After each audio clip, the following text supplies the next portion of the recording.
Hello, welcome. Welcome to this large cloud of dust and gas you can see slowly collapsing around me due to the force of gravity. Um, Now, I have to warn you a couple of things about this lesson. Number one, as previously promised, I am going to teach you the single coolest fact in science, but I'm going to save it to the end. So you're going to have to watch through to the end to hear the coolest fact in science. Secondly, this is probably my favorite lesson in teaching science. This life cycle of a star stuff, this stuff that's going out in space. So, being me, I'm probably going to get a bit over enthusiastic and talk quite a lot in this lesson, which I know isn't like me, but that is going to happen this lesson. So, bear with me, stick with it. Coolest fact in science coming up. That is a promise. And so what I'm going to do is I'm going to start sharing my screen now. I'll run through the content of the lesson, then we'll get your worksheet sorted at the end, and we'll have a final time discovering the secrets of the universe. Okay, so let me just go to my share screen, and we'll get that going. Here we go, share screen. Here we go. So life cycle of a star. What I'd encourage you to do is you can take notes during this section of the video if you wish. A little bit later on, I'm going to show you exactly the notes and information you want in your exercise book, and you can sort of follow along with that. So don't feel under any pressure to get a huge amount of writing done at this stage. I want to talk you through this life cycle of a star. And it's weird to think of stars even having a life cycle, but they do. They're just very, very, very long. Okay, so where did we leave our story when we looked at the solar system last time? We talked about this idea that stars in the solar system start off as a nebula, just a big old cloud of dust and gas. Gravity naturally pulls that big cloud of dust and gas together. So it makes a sort of bigger blob of gas, a bit more squashed together, and gravity keeps pulling it inwards and inwards and inwards. And as it squashes that gas together, just like we talked about in our gas particles topic in triple physics, and just like pushing on the air in a bicycle pump, as we squash and squash and squash that gas together, its temperature starts to increase. So I'm now getting a hotter and hotter and hotter big blob of gas. And what I've got, and a bit like at the start of the solar system, what I've now got is a big hot blob of gas called a protostar.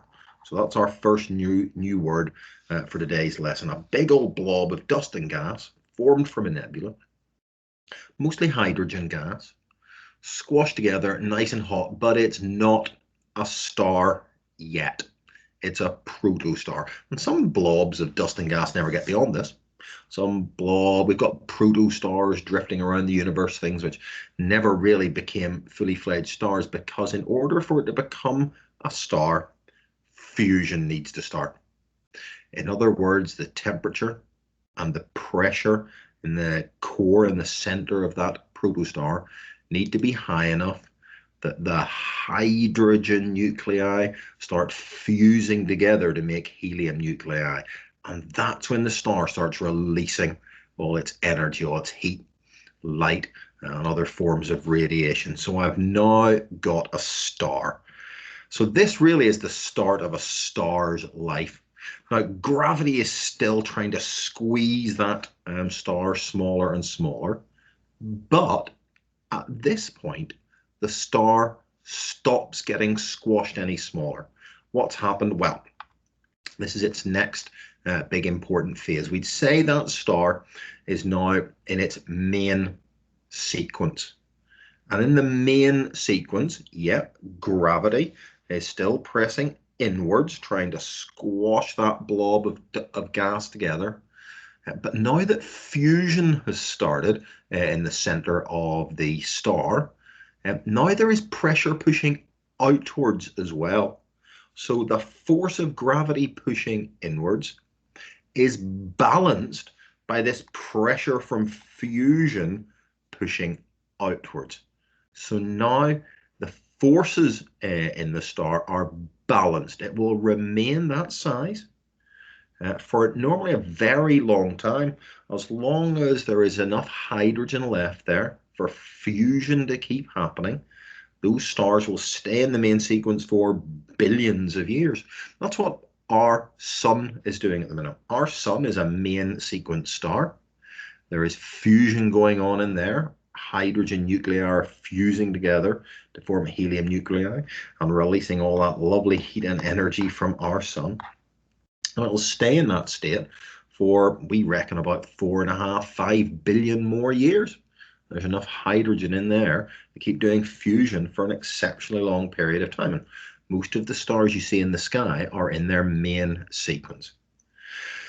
But we need to talk then about what happens at the end of a star's life when the hydrogen starts running out. We've seen the process from a protostar to a main sequence star when fusion starts. Not letting me write there. So fusion starts, and in the main sequence star, the forces are balanced. The inward force of gravity, outward pressure from fusion are balanced. But when the hydrogen runs out, that process becomes unbalanced. And what happens next depends a lot upon the size, or I really should say the mass of the star, because the mass of the star determines how strong that inward gravitational pressure is. The bigger the mass, the stronger that inward squeeze from gravity is. So I'm sort of going to break this down now into two possible outcomes. I'm going to look at what happens. The smallish star is about the same size as our sun. That's a relatively small, not very large star, with not very large mass compared to a lot of other stars. And we'll look at what happens at the end of its life when the hydrogen supply starts running out. We'll then look at what happens with stars much bigger than the sun. So stars which have a much greater mass than our sun. And when I say much greater, there's an exact number on this, but I suppose it helps to think of them being at least 1.5 times the mass of our sun. But there are plenty of stars out there which are thousands of times more massive than our sun. So we've got stars about the same size as the sun. We've got stars much larger than our sun. Right, let's look at these smaller stars. Okay, so we've been doing fusion throughout the main sequence of this star's life. We've been fusing hydrogen nuclei to make helium nuclei down there in the core, in the center of the star. But we've now basically used up most of that hydrogen. There's no fuel left to do fusion with. So suddenly the star can't do fusion anymore. And it basically stops being able to generate the energy in the inside, in the core of the star. Now, what that then means is the forces are unbalanced. And that means there isn't really this outward pressure from fusion anymore. So there's really only inward pressure from gravity. So what that means is the center of the star starts getting more and more squashed. But the outside layers of the star start drifting away. So what you notice is that the outside of the star starts swelling up, but deep inside the star, the core is actually getting more and more squeezed. So we notice a star which is starting to expand and cool down a little, these outside layers. And it becomes what we call a red giant star. If that's our main sequence star, we've now got a star which has expanded and become a red giant star. Now, what's happening down inside the core of this star? Well, now that the pressure is starting to increase again in the core, eventually the temperature and pressure gets high enough that we can now start doing fusion with even bigger nuclei with the helium that we made. So fusion starts again. Fusion starts again and starts joining together larger nuclei to make even bigger elements in the periodic table. So for example, the next ones that usually get made when we start doing fusion with helium are elements like carbon and oxygen. Now, eventually those run out, the core shuts down again and starts collapsing inwards. That builds up the pressure again, and we start doing fusion with even bigger elements, starting to make elements like silicon and neon. The outside layers are expanding and expanding through all this. The core is getting more and more squashed. So we've got a red giant star where we're doing fusion with heavier and heavier nuclei. And the largest element nucleus that we can make during this process in a small star is iron. Eventually, the forces aren't going to get any larger. We are never able to make forces large enough to make nuclei any larger than iron. And at that point, the star simply cannot do any more fusion, and fusion stops. Those outside layers of the star drift away and just leave behind the tiny little core of the star. That leftover core is called a white dwarf star, and it's made of incredibly squeezed together nuclei and particles of these heavier elements. Now, eventually, that core will cool down and lose all its energy, and we'll have a lump of leftover star core material called a black dwarf. Now, there aren't actually any black dwarves in the universe at the minute. The universe hasn't been around long enough for any of the white dwarfs to cool down.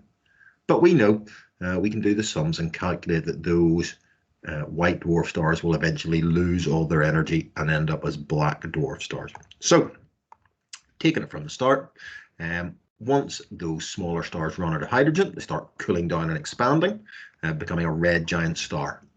Now, although the outer layers are expanding down in the core of the star, we're doing fusion with heavier and heavier nuclei to make elements all the way up to iron. But once we reach that stage of the process, we can't do any more fusion, and the outside layers of the star drift away, leaving the core behind, and that's called a white dwarf star. That will eventually cool down and leave a body known as a black dwarf star. So that's how our sun is going to end up, as a tiny little leftover chunk of star core called a black dwarf. In larger stars, though, things are a lot more dramatic. In larger stars, the start of the process seems similar. They run out of hydrogen and they start cooling down and expanding. Just like in our smaller stars, they cool down and they expand. But because these are much larger stars, and they expand and become very, very large objects, we give them a different name to point out how large they are. They're called red supergiants. Now, these stars are enormous. They can be tens of thousands of times greater diameter than our sun when they expand. Same process is happening. The outside layers are expanding out and cooling, but down in the core, fusion is continuing with heavier and heavier elements all the way up to iron. But this is where the difference is. Because the mass of these larger stars was so much greater, the pressure of gravity keeps going even when we can't do any more fusion in the center of the star, and the core of the star collapses in a massive explosion that rips through this huge red supergiant, an explosion called a supernova. This exploding star is known as a supernova. And it's only in the extreme forces, pressures, and temperatures of a supernova that even heavier elements than iron are formed by fusion. So those forces are great enough to form even heavier elements than iron. And that explosion blasts those elements across the universe, spreads them out into new clouds of dust and gas, and the whole process could, I suppose, start again. What's left behind of the core, though, is this incredibly dense leftover core of a star called a neutron star. That neutron star spins, releases blasts of energy from it, radio, X-ray stars, and they will spin and rotate, releasing these bursts of energy after the collapse of the star. Now, in the most extreme cases of very massive stars, the gravity of that neutron star is so great that the core is crushed completely down to smaller than the size of an atom, giving a particle whose gravity is so dense, is so great, that its gravitational field is so strong that even light can't travel fast enough away from it to escape. That's a black hole. A black hole is the very massive core of a star that has collapsed and whose gravity is so strong that even light can't travel fast enough to escape from its gravitational field. So we've got two different pathways that we can go along. Now, this is where I want you to have the right notes to go in your book. So I would encourage you, this flow chart is the one which we can annotate to put all the right information on, because in the exam, they will ask you to describe the life cycle of either large stars or small stars. So this flow chart allows us to put all the relevant stages in there. So I say if you've got like a full page version of this flow chart ready to fill in with the different stages, I can go through and give you some notes on that. So if I just clear down, there you go, there's all the different stages of it. What I'd suggest you do now is pause your video, make a copy of this flow chart in your books, and then once you're ready, hit play again, and we'll go through and add all the notes onto it that we need to. So go ahead and pause now. Right, welcome back. Let's have a look then at the sort of information we want to be adding on to this flow chart in order to be gaining the marks at the different stages. It's all very well being able to tell the story. A nebula turns into a protostar turns into a main sequence star. If the star is small, it becomes a red giant, then a white dwarf, then a black dwarf. If the star is big, it becomes a red supergiant, then explodes in a supernova, then becomes a neutron star or a black hole. Those are just the names.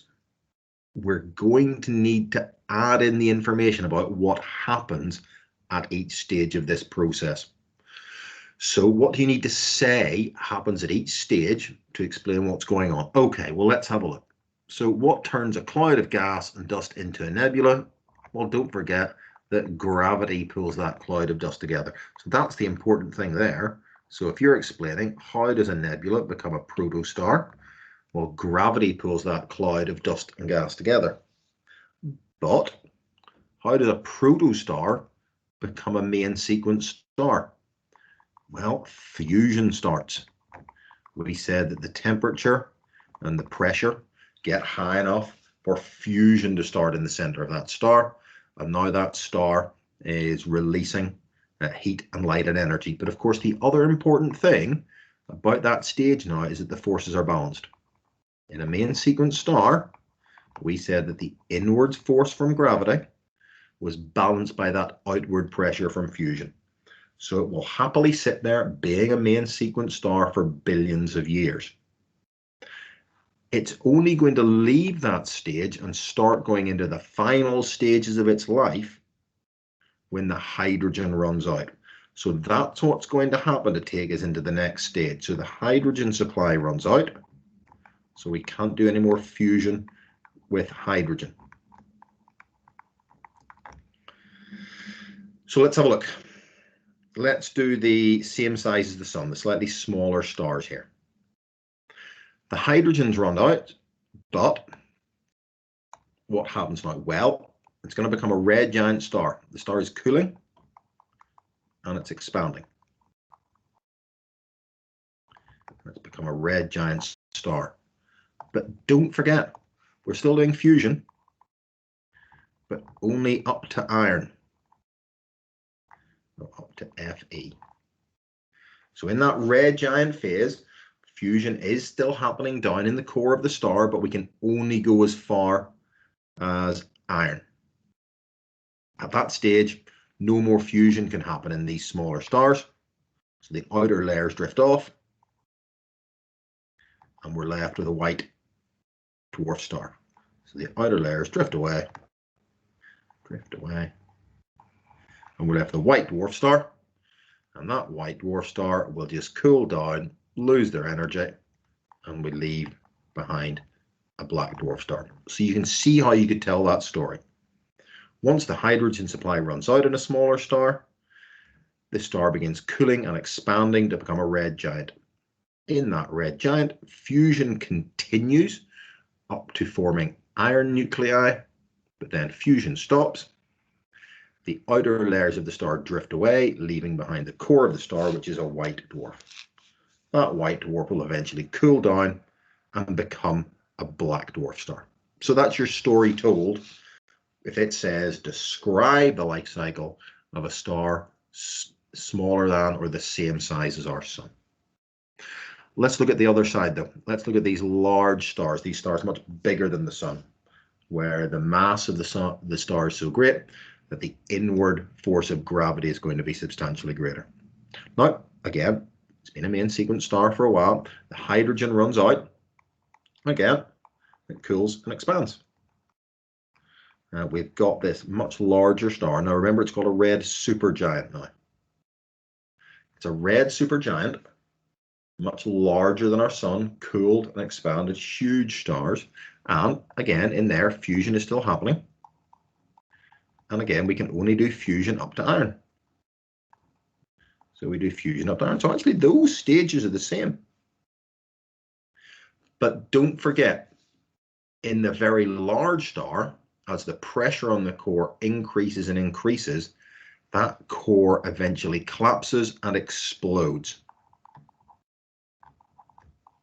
And that explosion is a supernova.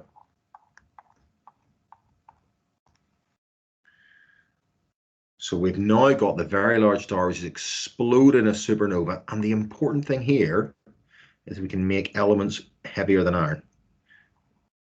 So we can make elements heavier than iron in a supernova.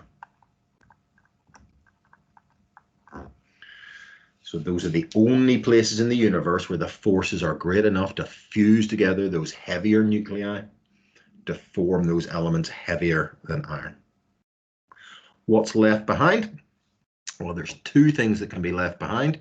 That core of the leftover star after the explosion can either be a neutron star, or we can be left with a black hole. The black hole is the remains of the most massive stars. So they're the ones with the strongest gravitational field. So that's our full story.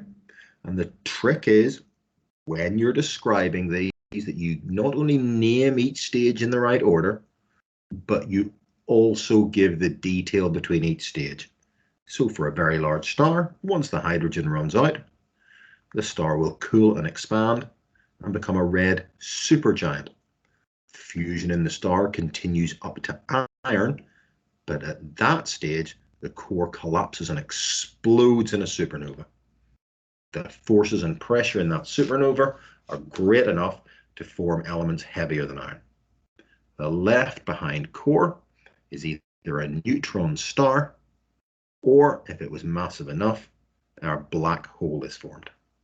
So those are the pathways. If you have those notes in your book, then you'll be able to answer these 6-mark questions about the life cycle of a star.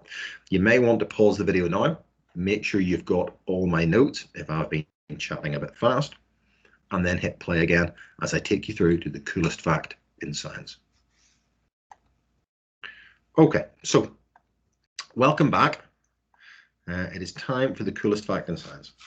So like we said, one of the important facts about the fusion that's going on in stars is that most stars will do fusion, starting off with hydrogen making helium, then fusing together helium nuclei to make elements like carbon and oxygen, and then fusing together heavier and heavier elements to things like silicon and neon. And these processes are how all the elements, all the way up to iron, are formed.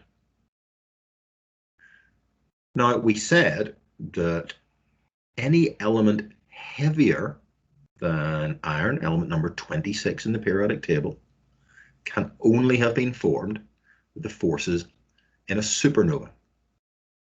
So we know that's the only way that these elements are formed. Anything lighter than iron, and lighter in the periodic table, is formed by fusion in stars. anything heavier than iron is formed in a supernova. If you're wearing gold or silver jewelry right now, you are wearing something whose atoms came from the core of an exploding star. You are wearing little chunks of a star on you. And that may be cool, but to me, it's even cooler than that. What really gets me about this topic, and what I genuinely think is the coolest fact in science, is this. Don't forget that every atom in your body, every atom other than the hydrogen and helium, the oxygen that we breathe in, the calcium in your bones, the magnesium, the iron, all the elements that make up you, the carbon, which forms so many of the organic molecules in you, they were made in stars. You are literally made out of stardust. You are a walking, thinking, self-aware chunk of stardust. We know that's the only way in the universe that these atoms were formed, in stars billions of years ago, blasted across space in a supernova to become the cloud of dust and gas, which is our solar system, pulled together by gravity until some of those atoms ended up making you. You are stardust. If anyone ever tries to tell you that you ain't special or you're not feeling special about yourself, you are literally made of stardust. You are a star. I've been telling you for years that you're stars, but you are actual physical chunks of stardust. And I think that's the coolest fact in science. I think that's the thing I learned which made me most connected to the whole universe. And that's you, that is. That is you being stars. So, enough of me chatting on. That should be me not sharing my screen anymore, I hope. So if I stop sharing, you should just get me back. Hi, I'm back in space. Welcome back to all my stars. I know that's been a long one. I know I've been chatting on for a bit there, but it is something which I think is just one of the most amazing things to learn about. Your final job then is there are some practice exam questions with mark schemes attached to the lesson. I want you to work through the exam question, use the mark scheme to mark and correct those, submit those final questions to me marked and correct those using the mark scheme. And that's it. Go pat yourself on the back for being stars. And I shall see you. Oh, this is half term now, isn't it? So I shall see you after half term for some more space stuff. Take fine care of yourselves.